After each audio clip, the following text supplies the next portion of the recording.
Welcome back to The Lowdown, everybody. I am Robert Rosenfeld, and I'm here to break down those headlines, tell you all about the tech news you really need to know. We've got a lot to talk about today. We're talking all about that new hardware from Apple and some news on Samsung's latest flagship. Let's get started. Let's talk about it. Here's The Lowdown. Apple quietly made some updates to their MacBook Pros this morning, making their portable Pro machines more powerful and even more expensive. The new fleet of laptops are updated with the latest Intel processors, True Tone displays, and a third generation of the Butterfly keyboard, which hopefully solves the major issues we've been seeing from the previous generations.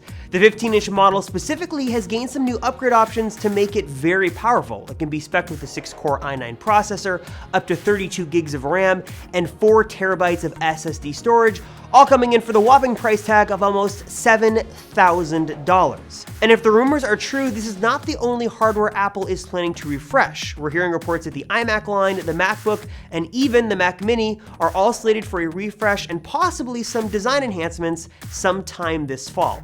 And just in case you were gonna ask, still no word on AirPower. Samsung is slated to officially unveil the Note 9 in a matter of weeks, and it's shaping up to be very similar to the Note 8. The new phone is expected to come with a new and improved Bluetooth S Pen, a brighter display, and will stick to the same design we've seen with the Note 8, but come in a new purplish color with a gold S Pen. If the leaked images are true, the Note 9 will retain the headphone jack, it'll have a USB-C port, and will have the same horizontal camera system with presumably some better optics. Besides that, it's kind of all we're hearing right now. I'm sure we'll see some spec bumps and some upgraded internals inside the new Note, but it looks like it will remain largely unchanged from last year's Note 8. And a new Apple Watch may be coming alongside that new hardware this fall, and we could finally see some kind of change coming to Apple's watch design, something we haven't seen since the Apple Watch first debuted back in 2015. The Series 4 Apple Watch could sport significantly smaller bezels, effectively giving you a larger screen size in the same form factor. A better heart rate sensor would also be a big feature coming to the new watch, but besides those two tweaks and presumably better battery life, rumor has it that there won't really be any other major changes coming to Apple's wearable. And I'm still hanging on, clinging on to hope that one day we'll see that circular Apple Watch, something similar to the Moto 360. But it's probably not going to happen for a long time, if it ever happens at all. You guys had a lot of great comments on the Surface Go we talked about on Tuesday's episode of The Lowdown, and GadgetStop321 raised a good point and brought up a lot of interesting discussion in the comments.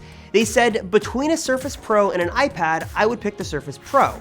Between a Surface Go and an iPad, I would pick an iPad. But really, I just wanted the rumored Surface phone. Windows Phone kind of seems to be dead, but I would love to see a rumored Surface phone if that device actually ever does happen.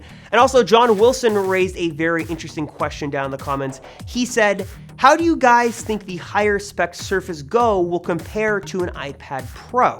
The Surface Go is pretty comparable to the iPad Pro, and if you guys had the choice between the two, which one would you choose and why? Leave a comment down below and let us know, or better yet, send us a video response with the answer to that or any other opinion you guys had on a story today. We're talking new Apple hardware, Note 9, any ideas, opinions, thoughts, leave a comment or send us a video message on Instagram or Twitter and let us know. Thank you guys so much for watching today's episode of The Lowdown. I'll be back here on Tuesday to talk more tech news.